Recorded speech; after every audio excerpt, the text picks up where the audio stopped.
comigo o Santo Livro em Atos dos Apóstolos, no capítulo 9.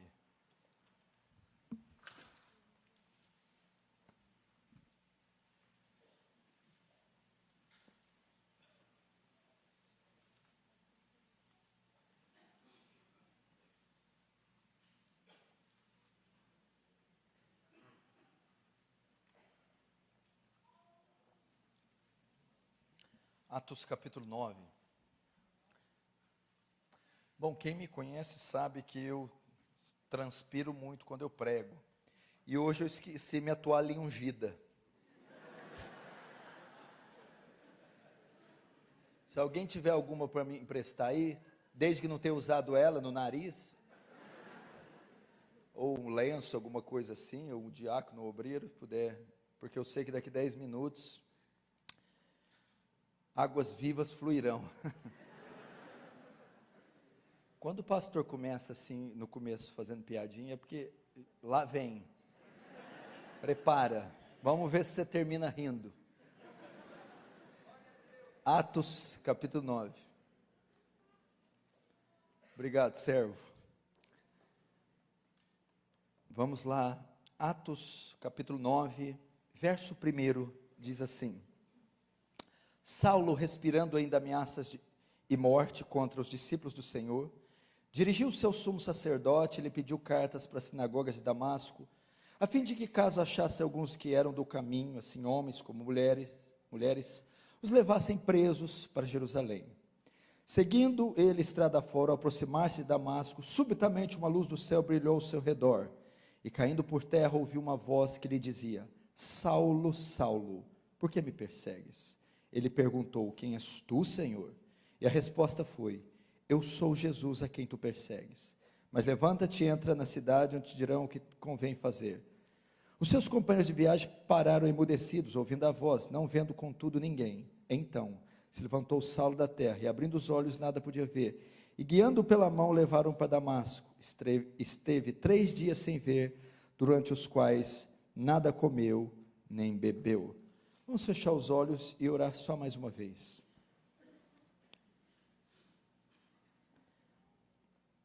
Pai Santo, nos humilhamos diante do Senhor.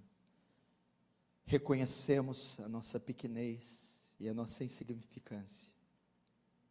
Cônscios da sua infinita grandeza e da sua majestade. Quem é Deus senão o Senhor? A quem assemelharei o Altíssimo? Oh Deus poderoso, mas na sua infinita misericórdia, lembra-te de nós. Tira de nós todo espírito de euforia, toda carnalidade, tudo aquilo que chamamos de oba-oba, mas que venhamos reverenciar, temer e tremer diante daquele que é 3 vezes santo. Senhor, faz teu reino avançar essa noite. Receba a glória para si. E de alguma maneira nos conforma à imagem do seu Filho, em nome de Jesus, amém. Presta muita atenção, eu vou tratar hoje de um assunto muito delicado, muito importante para a sua vida. Eu gostaria de preparar você primeiro para a mensagem. Quando se faz eventos como esse, desse porte, conexão com Deus, trazendo pregadores de fora, dá a impressão de um evento, e não dá a impressão da nossa realidade, é como se fosse um evento, né? Como se fôssemos a um concerto, lá na igreja de Pinheiros, aí veio o pregador Hernandes, o Paulo Júnior, então todos vêm com aquela euforia, e parece que dá a impressão que aquilo não é real, que é tudo euforia, tudo é fogos, e nós esquecemos de aplicar aquilo no nosso viver diário. Eu vim aqui essa noite tratar de realidades, circunstâncias reais, e você não pode colocá-las no campo da fantasia, nem da emoção, mas da realidade. Qual é a realidade aqui essa noite? O que eu vim trazer aqui? A mensagem dessa noite trata da verdadeira conversão. O que é conversão? Uma mudança que ocorre na vida do pecador, a qual dá a ele direito de herdar a vida eterna, dá a ele direito de entrar nos céus. É uma obra soberana da graça que o livra da condenação eterna e do lago que arde como enxofre. Isso é conversão. E ela ocorre com quem? Só com uma categoria de seres, só com uma classe dentro do universo criacionista, os seres humanos, vocês. E o que acontece? Se não há conversão verdadeira, não há salvação verdadeira. Se não há salvação verdadeira, não se pode entrar no céu verdadeiramente. Se não se pode entrar no céu, não se pode herdar a vida eterna. E se não se pode herdar a vida eterna, tudo que resta a esta alma, a qual não ocorreu salvação verdadeira, conversão verdadeira, a condenação ao inferno. É disso que se trata a mensagem. Agora escuta o mais forte que eu vou falar. Dentre alguns que estão aqui, nessa multidão que está aqui, na galeria, no telão, existem uns que estão entre nós que não são verdadeiramente convertidos, que não são verdadeiramente salvos, que não nasceram de novo de verdade. Então, se isso está acontecendo entre alguns aqui, que motivo você tem para rir? Que motivo você tem para achar que você está num concerto? Que motivo você tem para, ai, o Paulo Júnior, que motivo você tem para isso? Você deve encarar a sua realidade, se esta é a que eu estou dizendo, e você deve lidar com isso. O resto é balela, o resto é balela. Então lide com isso. Há grande probabilidade de muitos aqui não serem verdadeiramente convertidos, não serem verdadeiramente salvos. E você acha que vai importar se você briga por causa de uma doutrina secundária, se você quer vencer na vida econômica, financeira, academicamente, se você não concorda com certos aspectos da doutrina reformada, ou da doutrina pentecostal, se você vai ficar neste campo periférico? Não é isso que tem importância, meu querido. Se você ficar perdendo tempo com isso, você não corre o risco de perder uma medalha, nem de perder o status. Você corre o risco de herdar o inferno, de perder o céu. É isso que tem importância. Isso aqui daqui um dia vai acabar. A minha pele vai murchar, vai encarquilhar, eu vou perder os movimentos, eu vou perder a vista, e eu vou para debaixo de uma sepultura. Então me encontrarei com o trono de Deus, então será definida a minha situação junto à eternidade. Mas as pessoas não estão preocupadas com isso. Elas querem entrar em blogs para discutir, debater e ficar só em blog. Eu nunca vi, parece que crente não sabe fazer outra coisa, só fica em Facebook, Twitter, celular e WhatsApp. É impressionante. Eles não leem Bíblia, eles não oram, eles não jejuam, não evangelizam, não limpam o banheiro da casa, não fazem comida, não disciplinam filhos, não educam filhos. O que eles ficam fazendo? Postando idiotices no Facebook o tempo todo. Oi, kkkk, é só isso aí. É uma acefalia, kkkk. Aí eles tiram foto de um pinheiro. Olha um pinheiro, olha que legal, kkkk. Tinha um foto da lata de lixo, olha a lata de lixo, kkkk.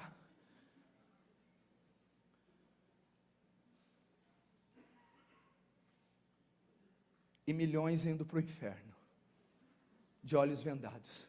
Cracolândia, prostíbulo, seitas, heresias multimilionárias crescendo em toda parte do país, e o crente lá, kkkk. salvação eu vim falar. Então trate com isso. É igual o Paul Washer pregando certa vez numa igreja. Eu gostaria que vocês acreditassem que o que eu estou pregando é a verdade, é a realidade. Porque um dia, um pastor pregando, ele conta na igreja, e ele para de pregar. Gente, estão roubando um terno lá atrás, ó. A igreja assim. Gente, estão roubando um terno lá, entrou lá, corre. A igreja assim. Ele fala, gente, olha ali, tem um cara levando o terno. E o cara leva o terno. Aí ele continua pregando e a igreja lá. Termina o culto. Nossa, pastor, roubaram o terno mesmo. Mas eu avisei que estava roubando. Não, mas a gente achou que o senhor está pregando. Ou seja, a pregação não é verdade, não é realidade. Conversão, a verdadeira conversão. Vamos lá, preste atenção. O crente cresce com ensinamento, conhecimento. Não é com barulho, não é com baderna. Ouve, processa e crê. Agora se eu ficar assim, vamos que gol! Aleluia. Mas o que é isso? Não, vamos conhecer a palavra. Conversão, escute isso aqui. Hoje você vai saber se você verdadeiramente se converteu ou não. Se você é verdadeiramente salvo ou não. Se você verdadeiramente nasceu de novo ou não. E se verdadeiramente você herdará a vida eterna ou não. O que é a palavra conversão? O que significa converter-se? É simples. Vamos usar as regras de trânsito. Quando você está em uma pista com o seu automóvel e você vê uma placa com a seta para frente, o que indica aquilo? Sentido único, sentido obrigatório. Você está indo para uma rota, um caminho, um sentido. Quando você chega no final do sentido, tem uma placa para a esquerda, para a direita, ou um giro de 180 graus. O que aquela placa está dizendo? Conversão à esquerda. Eu estou indo para um caminho, sentido único. Estou indo para em direção a uma rota. Quando eu me deparo com a placa à esquerda, conversão à esquerda, eu mudo a minha rota. Eu altero o meu caminho. Isso é basicamente conversão. Mudança da rota. Mudança de direção. A palavra grega, uma das palavras gregas para conversão é epistrefo. Guarde essa palavra, epistrefo. O que significa? Mudança de caminho, mudança do sentido, mudança de direção. Epistrefo. Por quê? Vamos fazer uma associação aqui com a palavra pecado. A palavra pecado no grego, preste atenção, escute. A palavra pecado vem do grego hamartia. O que é hamartia? É errar o alvo, perda da marca. Dr. Martin Lloyd-Jones dá uma definição muito interessante, que hamartia é sair do caminho, sair dos trilhos. O que leva a entender? Que o homem antes da queda, andava em um caminho, em uma direção. Ele andava o caminho de justiça, fidelidade, santidade, obediência. Quando ele peca, hamartia, ele sai do caminho. Ele sai dos trilhos, ele sai da rota, e agora passa a andar num caminho de desobediência, incredulidade, rebelião contra Deus. Então presta atenção, este é o caminho que o ímpio anda, esse é o caminho da iniquidade, esta é a rota que ele anda. Qual é o caminho dos pecadores, dos ímpios? Caminho de iniquidade, transgressão, pecados, sensualidade, orgias, depravação, mentira, licenciosidade, usura, desonestidade, caminho da impiedade. Este é o caminho, são os trilhos que o pecador anda, entendeu? Esse é o caminho de todo ser que veio de Adão. todo nascido de mulher, todo ser humano no planeta Terra anda neste caminho, ok? Um caminho de rebelião, de inimizade contra Deus, mortos em pecados e ofensas, inimigos, filhos da ira, e eles gostam desse caminho que ele anda, eles amam o prazer, a luxúria, a iniquidade, a rebelião, eles andam nesse caminho. E esse caminho leva aonde? Invariavelmente, aqueles que andam nesse caminho, qual é a consequência? Aonde finda esse caminho? Na condenação eterna, no inferno, no juízo vindouro, no lago que arde como fogo e enxofre. Este é o caminho. Quem anda por ele? Quem é que anda? Romanos 3, 23. Todos pecaram e destituídos, carecem da glória de Deus, todos os filhos de Adão. Salmo 51, em pecado fui formado, e em pecado me concebeu minha mãe. Gênesis 8, os desígnios do coração do homem são maus, desde a sua meninice. Todos pecaram, todos andam por esse caminho. Qual será a paga por quem anda nesse caminho, para quem anda? O salário do pecado é a morte. Agora, qual a única maneira dessa pessoa ser livrada da condenação? Conversão. O que é conversão? Mudança da rota, mudança de direção, mudança do caminho, entendeu?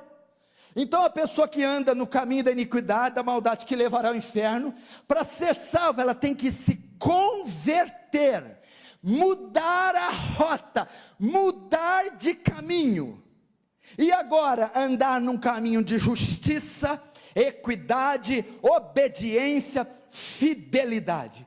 Então para uma pessoa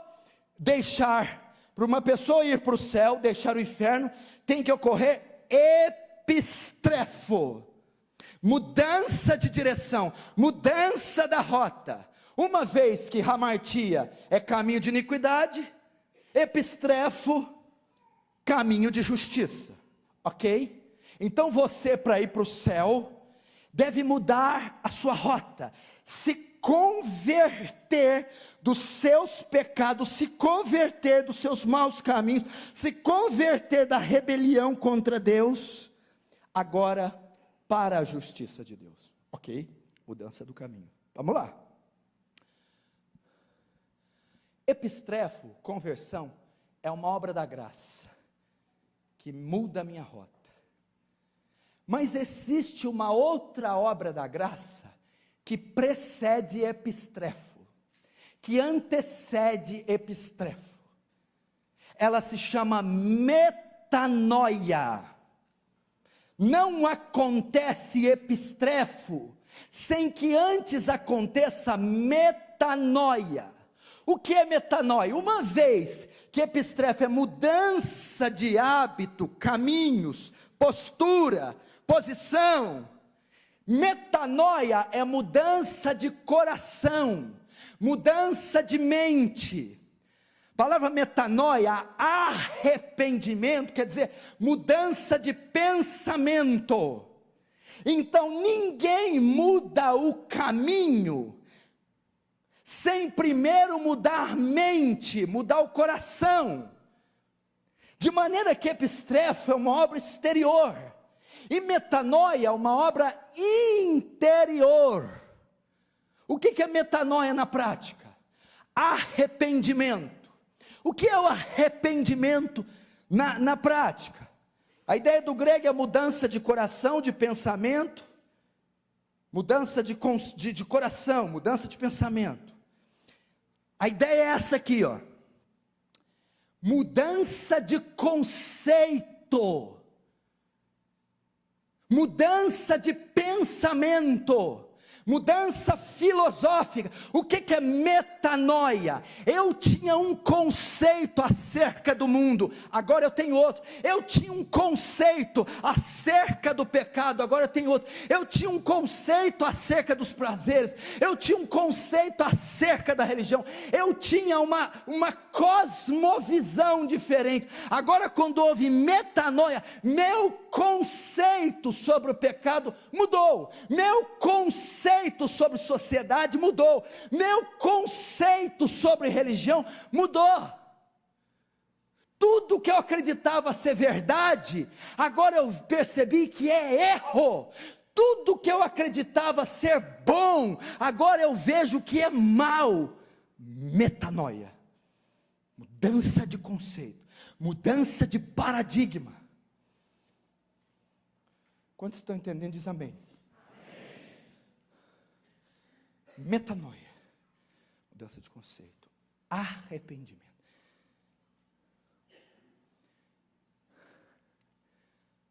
Só que agora está acontecendo outro fenômeno. Está acontecendo epistrefo sem ocorrer metanoia. As pessoas estão, de fato, mudando de direção. Elas estão vindo, estão se batizando, estão entrando na igreja, estão ocupando cargos, estão tomando ceia. Sim, elas largaram o forró, agora gostam do gospel. Largaram a boate, agora é boate gospel. Elas largaram certas coisas, deixaram a bebida, o fumo, deixaram a religião idólatra, estão mudando o hábito, vindo, mas não estão mudando a mente, o coração, não estão mudando conceitos, não estão sendo regeneradas, transformadas. O que está acontecendo na igreja hoje é adesão e não conversão. O que está acontecendo é decisionismo e não regeneração. As pessoas estão esquecendo, escute, os pregadores estão esquecendo, as igrejas estão esquecendo, os crentes estão esquecendo da transcendência da conversão, da sobrenaturalidade da conversão. Conversão não é atender um apelo, conversão não é uma obra humana, conversão não é integrar-se a um grupo, conversão é uma obra transcendente, sobrenatural, que ninguém, esfera terrena, tem competência para realizar. É só o poder do Espírito Santo.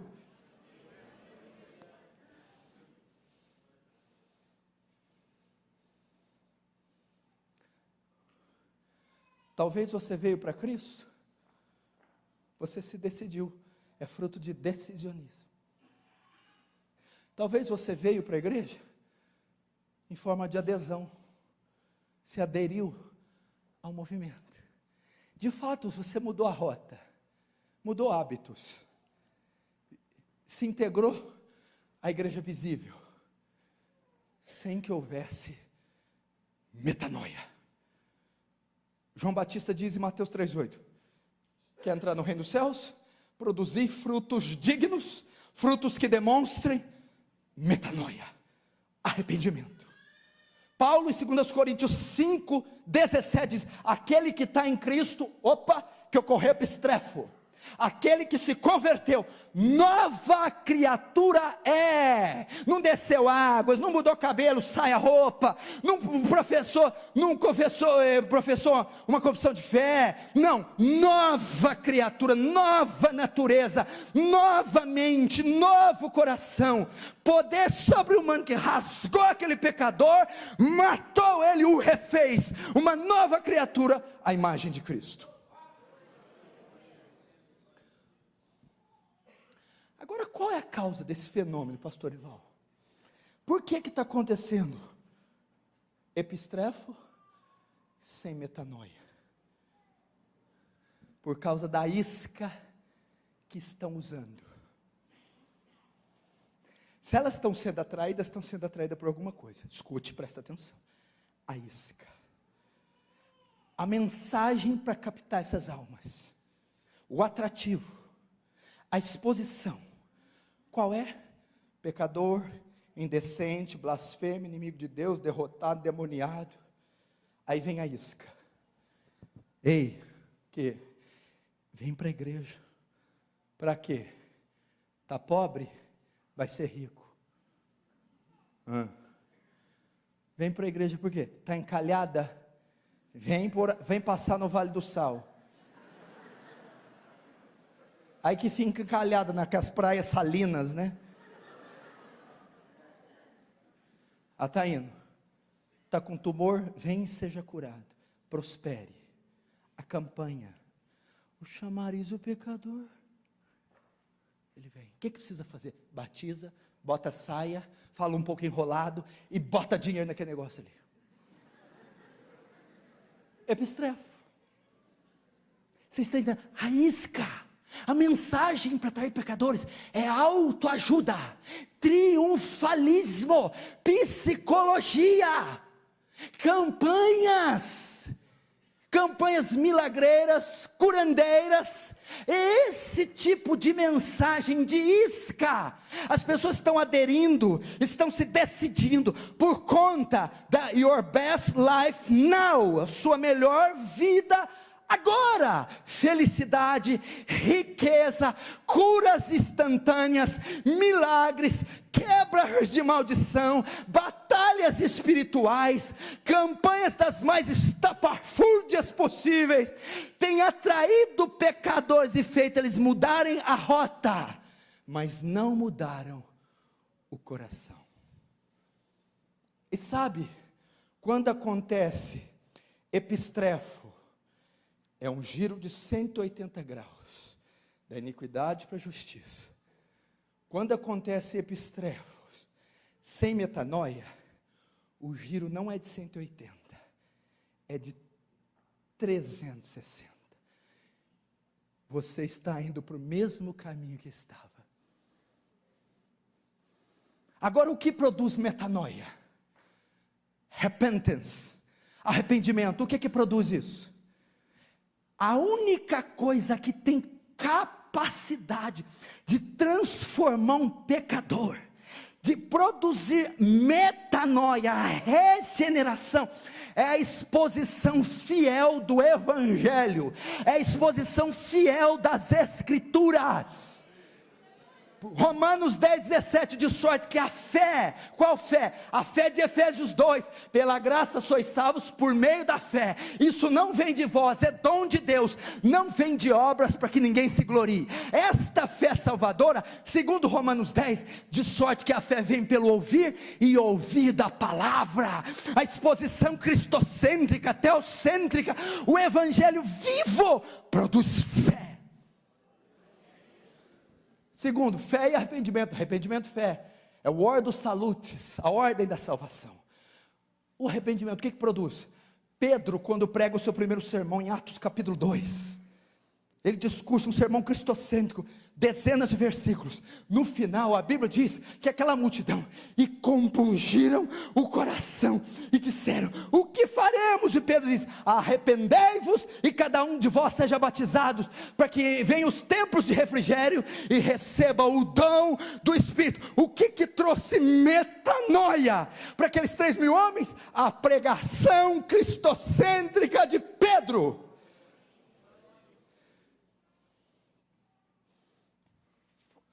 Essa é a única forma. Aí o que acontece? Olha só, como que metanoia precede epistrefo. Querido, presta atenção. Se o ímpio está andando no caminho da iniquidade, injustiça, devassidão, ele ama aquilo. Não tem por que ele mudar de direção. Ele não vê mal ele não vê mal em blasfemar, em prostituir-se, em ofender Deus. Ele está tranquilo ali nos seus pecados. Não há por que ele mudar de rota. Agora, quando ocorre metanoia, mudança de conceito, mudança de coração, ele...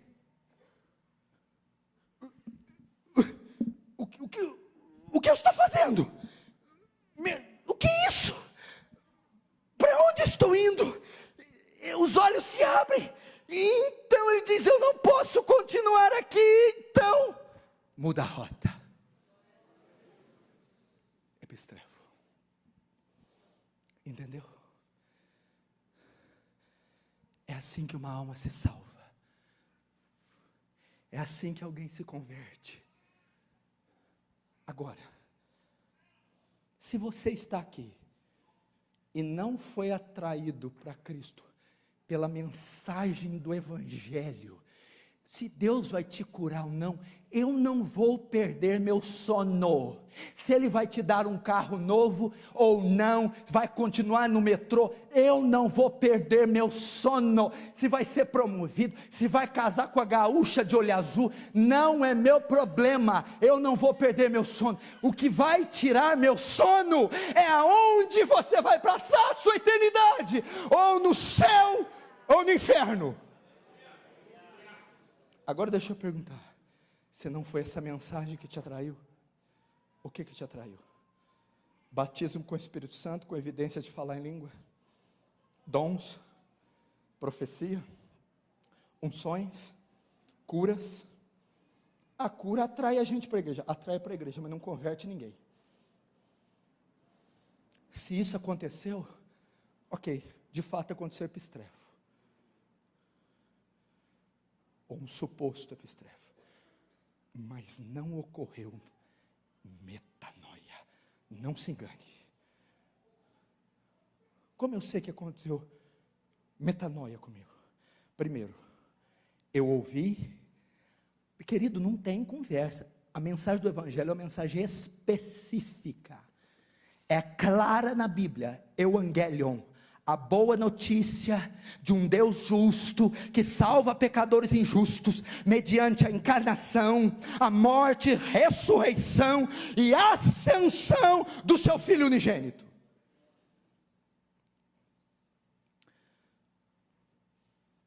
Como eu sei que ocorreu metanoia em mim? Vamos lá. Metanoia afeta 3 áreas da sua vida, pelo menos. Vou ver a hora aqui, porque da outra vez eu excedi e muito os escribas e fariseus. A minha justiça, né? Aí, tá vendo? Te peguei. Vai ler o Sermão do Monte. Metanoia. Como eu sei que ocorreu apenas epistrefo e não ocorreu metanoia? Ou como eu sei que ocorreu primeiro metanoia, então eu mudei minha direção? Nessas 3 áreas: metanoia, arrependimento, mudança de pensamento, de coração, mudança de conceito. Quando ocorre na vida de uma pessoa, essas 3 áreas, o conceito dela muda. Mudança de conceito com relação ao pecado, mudança de conceito com relação a Deus, mudança de conceito com relação ao mundo. Vamos usar um termo melhor. Quando ocorre metanoia, a minha relação com o pecado muda, a minha relação com Deus muda, e a minha relação com o mundo muda. Se houve uma alteração nas relações nessas 3 áreas, pode ter certeza que ocorreu metanoia, regeneração, arrependimento e, evidentemente, conversão. Primeiro, mudança de relação com o pecado. 1 João, capítulo 3, diz assim, querido: aquele que é nascido de Deus não peca, porque a divina semente está nele, por isso não pode pecar. Antigamente, na velha vida, o homem tem o pecado como estilo de vida. Ele tem amor ao pecado. O pecado é uma prática regular, deliberada, consciente. Essa é a relação dele com o pecado. Ele peca deliberadamente, ele peca conscientemente, e ele ama o pecado. O pecado é o estilo de vida dele. Essa é a relação que ele tem com o pecado. Mas quando ocorre metanoia, a relação dele com o pecado muda. O pecado que era estilo de vida, agora é um acidente. O pecado que era uma alegria, agora é uma tristeza. O crente verdadeiro cai. O crente verdadeiro peca. O crente verdadeiro tem prazer no pecado, absolutamente. Não. Mudança da relação. Não é mais habitual. Não é mais o meu estilo de vida. Não é mais o meu prazer, é um acidente, e quando ocorre me deixa em profunda tristeza. Isso aconteceu com você? Spurgeon dizia: o pecado que era a nossa alegria, agora é a nossa tristeza. Segundo, mudança de relação com Deus, com o Senhor. Como que era a relação com Deus antes? Éramos filhos da ira, no espírito que agora opera nos filhos da desobediência. Éramos inimigos de Deus, profanos e blasfemos. Não tínhamos temor, não tínhamos reverência, não tínhamos devoção, nem respeito. Não havia uma relação com Deus, não havia uma aliança com Deus, não caminhávamos com Deus, não tínhamos respeito, devoção por Deus, não existia isso. Depois que ocorre metanoia, eu passo a reverenciar e temer um Deus 3 vezes santo. Eu passo a ter uma aliança, um pacto com um Deus santo. Eu passo a me relacionar diariamente. Eu ando com Deus, eu oro a Deus, eu amo a justiça de Deus. Quando ocorre metanoia, a minha relação com Deus muda. Agora eu ando em comunhão, eu presto contas, eu ando em obediência à sua lei, obediência à sua palavra. Os seus mandamentos têm peso para mim. Aconteceu isso com você? Terceiro, mudança na relação com o mundo. 1 João capítulo 2, verso 15. Não ameis o mundo, nem aquilo que há no mundo. Se alguém ama o mundo, o amor do Pai não está nele. Essa palavra, o amor do Pai não está nele, significa, não é crente. Não ameis o mundo. Antes da conversão, eu tinha uma relação agradável com o mundo. Quando fala mundo lá, o que é?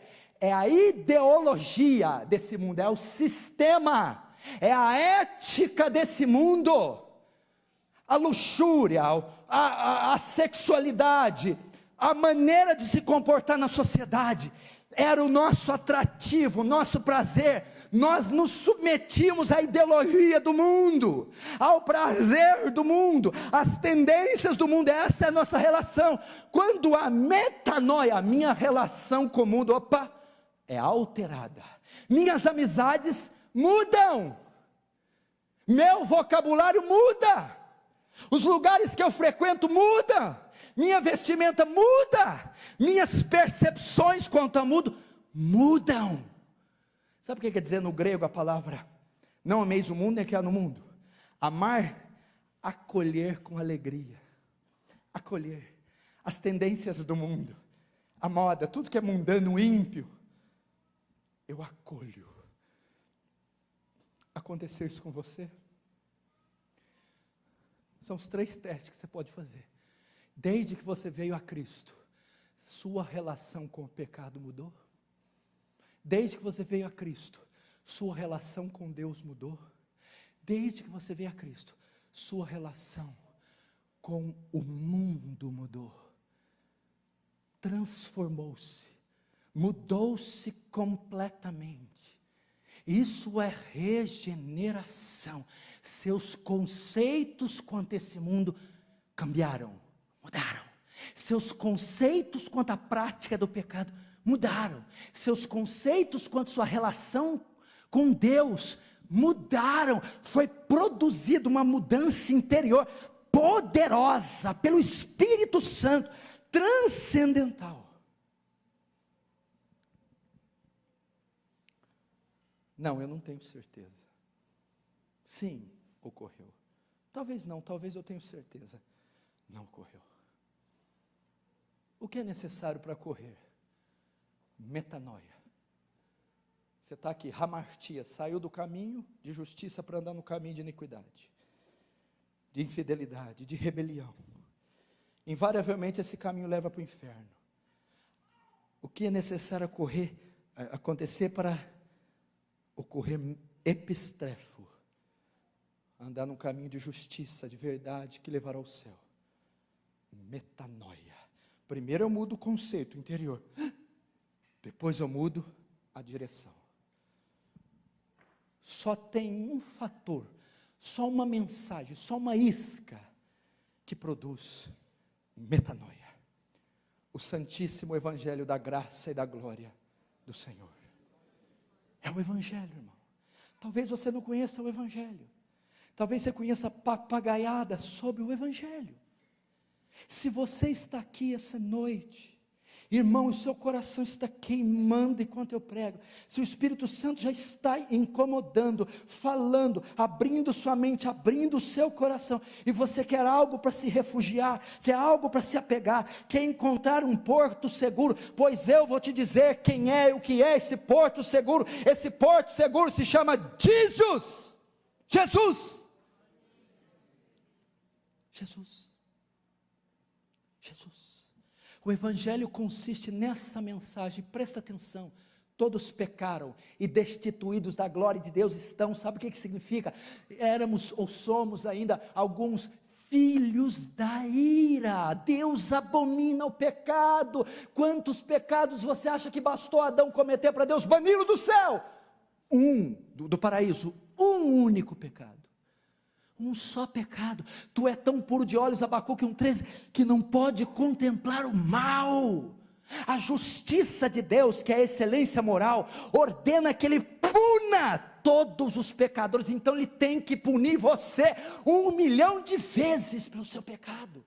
A santidade de Deus não pode suportar o seu pecado. Então Deus tem que matar você, condenar você. Mas Deus também é amor, e no seu amor, antes da fundação do mundo, Ele prepara um plano de redenção. Ele envia o seu Filho para se encarnar. O que significa a encarnação de Cristo? O Deus Filho se torna homem, forma humana, a sua semelhança. Para quê? Para substituir você. É por isso que tem a palavra latina vicarius, substitutivo, assumindo a sua forma, a sua forma. Naquela cruz Ele assume os seus pecados, os seus crimes, e assumindo os seus pecados, Ele assume a culpa pelo pecado. E o que é a culpa pelo pecado? Assumindo a culpa, agora Ele tem que pagar pelos pecados. E qual é o preço? A sua própria vida. Então na cruz, quando Deus olha o nosso pecado imputado, doutrina da imputação, sobre o Filho, Ele então tem que despejar a sua ira, e Ele despeja toda a ira sobre o Filho, e esmaga, e o mata. Por que Ele faz isso? Porque a justiça dele ordena que Ele puna o pecador. Quando Ele olha para a terra, o pecado está sobre Cristo. Então, a justiça de Cristo é satisfeita quando a justiça de Deus é satisfeita quando Ele descarrega a ira dele no seu próprio Filho. Ele mata o Filho. Escute isso que eu vou falar. O amor de Deus por nós é tão grande que Jesus era quem? O que era Jesus para Deus? O objeto do seu amor. É só isso que Jesus era. A coisa que Deus mais amava. Naquela cruz, o objeto do seu amor, Jesus, se tornou o objeto da sua ira. Por mim e por você. Para salvar eu e você. Para vindicar o próprio nome, para glorificar o próprio nome. O objeto do seu amor se torna objeto de desprezo, de abandono e do despejar do cálice da ira. Jesus bebeu cada gota do cálice e o matou. Assim Ele pode justificar pecadores, sem deixar de ser justo. Mas o Evangelho não termina só na morte. 3 dias depois, acontece um fenômeno. Jesus se ofereceu como sacrifício, não é isso? A lei de Moisés ordena: sem derramamento de sangue não há remissão de pecados. Era necessário sacrifícios contínuos para expiar o pecado de Israel, contudo não era suficiente para cobrir. Veio um sacrifício perfeito, em forma humana, sem pecado, que cumpriu toda a justiça de Deus, e Ele se oferece como cordeiro. Mas qual a garantia que Deus aceitou? Deus podia ter falado: morreu por eles, e daí? Problema seu. Como que eu tenho garantia de vida eterna, de perdão dos meus pecados? Como eu tenho? A prova que Deus aceitou o sacrifício do seu Filho, e que me concedeu perdão, e que imputou a justiça dele na minha conta, que me deu o direito da ressurreição, e de herdar o céu imerecidamente, é que no 3º dia, Ele ressuscitou o próprio Filho dos mortos. A ressurreição é uma prova que o sacrifício de Cristo foi perfeito e suficiente. Esse é o Evangelho da graça e da glória. Deus amou o mundo de tal maneira, que deu o seu Filho unigênito, para que todo aquele que nele crê, não pereça, não morra, não seja condenado, mas tenha a vida eterna. Essa é a mensagem. Agora, como eu respondo à mensagem do Evangelho? Como eu respondo à exposição da morte sacrificial, sepultamento, ressurreição e ascensão nos céus para a glória? Com arrependimento e fé. Eu chamo você ao arrependimento. Eu chamo você a deixar as velhas práticas. Eu chamo você a deixar a velha vida. Se arrependa do pecado, se converta do pecado e para Deus, da iniquidade para a equidade, da injustiça para a justiça, para perdão e remissão dos seus pecados. Deus pode trazer em você hoje metanoia, convicção do pecado. Vou te dar um exemplo do que é metanoia, eu termino.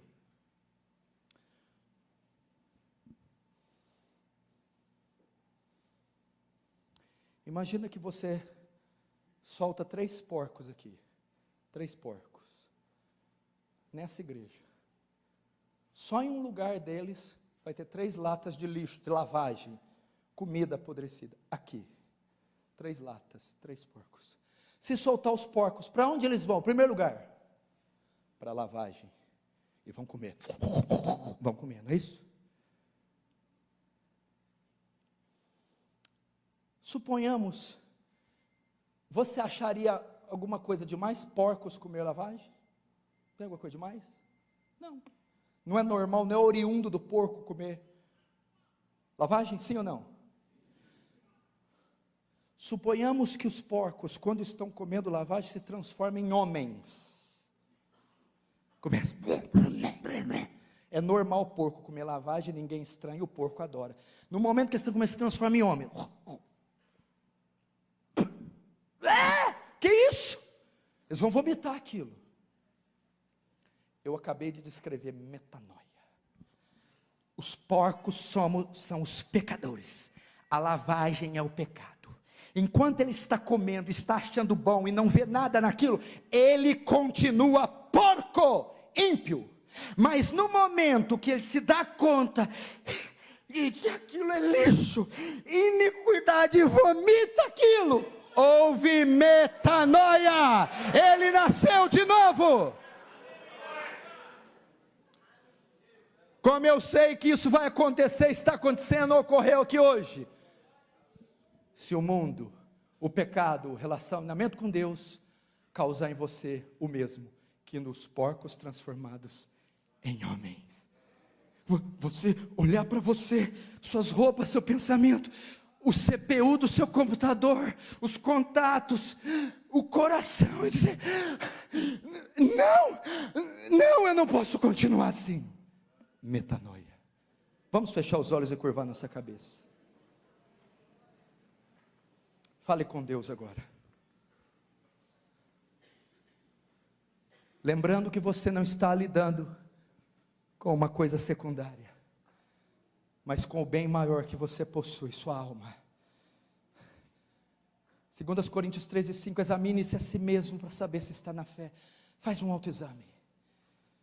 Lembre-se do seu batismo, da sua profissão de fé, da sua confissão de fé. Lembre-se da maneira que você foi atraído para Cristo. Avalia. Veja se teve a sua estrada de Damasco. Veja que dia ela ocorreu. Que dia você passou da morte para a vida? Houve esse dia? Teve um dia que você passou da morte para a vida? Teve um dia que foi o seu encontro com Deus, a sua estrada de Damasco, e houve ali metanoia? Não, pastor, não houve esse dia, foi decisionismo, foi adesão, foi campanhas. Então, irmão, arrependa-se, peça, Senhor, abre o meu coração, porque eu não posso fazer isso. Espírito Santo, não espere que eles abram o coração, eles não podem fazer isso, abra-os tu mesmo. Espírito Santo, atrai-os para ti, não espere que eles venham a ti, porque eles não virão, mas atrai-os. Eu, quando for levantado, todos atrairei a mim. Atrai-os para a cruz, atrai-os para o sacrifício, atrai-os para ti, Jesus. Abre, Senhor, pode esses ossos reviverem, Senhor, tu sabes. Espírito, sopra sobre esses ossos, levanta dos mortos esses ossos, regenera esses ossos, muda os conceitos desses ossos, os pensamentos desses ossos, a relação deles com o mundo, o pecado e com Deus. Salva, Senhor, salva mentes aqui, salva corações, salva pecadores, converte-os e serão convertidos, transforma-os e serão transformados, Senhor. Salva o Senhor, salva o Senhor, salva o Senhor, salva-os, em nome de Jesus, em nome de Jesus, em nome de Jesus. Opera, Senhor, opera nesses corações. Quer salvar, salva. Quer transformar, transforma. Mas não deixe que ninguém, Senhor, ninguém daqueles que o Senhor escolheu, saia daqui sem ser transformado, Senhor. Reúne os teus escolhidos dos quatro cantos, Senhor. Traga-os para cá, traga-os para Cristo, traga-os para a conversão, porque hoje eles ouviram a mensagem do Evangelho, em nome de Jesus, amém. Irmãos, só mais um recado para vocês aqui, quem está no telão, na internet, toda segunda-feira, aqui, vou dizer algo para você, pastor, eu venho aqui, eu venho toda segunda, ou eu venho só o dia que o senhor prega, mas eu já tenho a minha igreja. Não vai funcionar isso aí, não funciona. Você precisa estar integrado num corpo, integrado. Você já viu uma mão andando sozinha aí na Pinheiros, na Marginal? E um olho, já viu ele rolando? E aí, olho?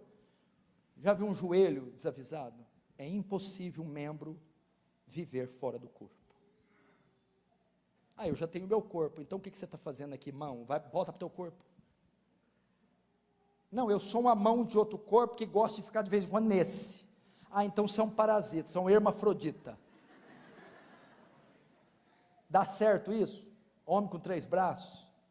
Você precisa definir o local que você vai ficar. Eu dou a minha opinião. Como eu estou vindo aqui, estou com esses pastores, fica aqui. Ceia aqui. Faz escola dominical aqui. Aprende o discipulado aqui. Cria raízes, filho. Eu nunca vi árvore dar fruto sem raiz, árvore que fica andando. A árvore para crescer, florescer, dar fruta, tem que ficar plantada, quietinha, sendo regada, adubada. Eu estou dando esse conselho. Pastor, mas aqui não é perfeito. Valeu, perfeito. Valeu. Lá no céu você me dá uma audiência com você, se tiver tempo. Meu filho, tem dó, querido. Se você andar comigo uma semana, você desvia. Você vai ver o tanto de pecado que eu tenho. Eles devem achar que a gente, sabe? Que a gente vai no banheiro quando abre está cheiroso. Vai nessa. Vai nessa. Eles têm umas ideias, né? O apóstolo Paulo. O apóstolo Paulo, meu filho. O apóstolo Paulo era colérico. Não existe igreja perfeita, mas existe doutrina perfeita. Existe palavra inerrante, infalível, pregada com fidelidade, debaixo do poder do Espírito Santo, e aqui eu encontro isso.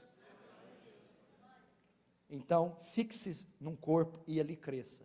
Querido, você pode dar tanto fruto, crescer, ser líder de congregação, missionário, evangelista, e chegar diante do trono de Deus, bater continência e receber teu galardão com dignidade. Parque esse negócio de desigrejar, de igreja aqui, belisca uma coisinha em cada dia. Imagina como é que está a sua barriga, comendo uma coisinha em cada lugar. É indigestão todo dia, filho. Comi uma fatia de pizza arminiana e um bolo calvinista. Pai do céu, vai ter pesadelo. Para com isso.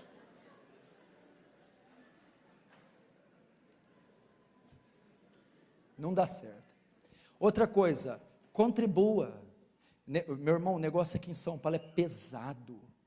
Você já viu o pastor aqui dando estrela mortal para pedir dízimo? Oi, vamos. Não tem. Deixa eu te dizer uma coisa. Tem um ex-tesoureiro da presbiteriana em minha igreja. Irmão, o negócio com dinheiro na presbiteriana é puritano, o negócio é feio. É tudo anotado. A tesouraria é ferrenha. Pode ficar tranquilo que o dinheiro arrecadado é completamente, fielmente bem direcionado. E é tudo isso minuciosamente registrado. Então você pode ficar tranquilo. Você nunca vai ver esse homem andando de Mercedes, só se for o ônibus ou circular.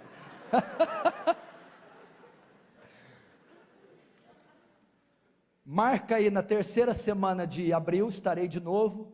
O pastor já quer provavelmente 2 vezes por mês, já vai voltar, até ele me transferir para cá. Vai ter que ter muita fé. Mas para mim é uma felicidade, uma alegria estar com vocês. Está sendo um prazer vir aqui em São Paulo. Quero ter vocês como membros dessa igreja, como membros da nossa igreja, como discípulos meus, do Arivaldo Hernandes. E eu quero discipular, trabalhar com vocês, fazer de vocês homens e mulheres de Deus. Amém? Deus seja louvado.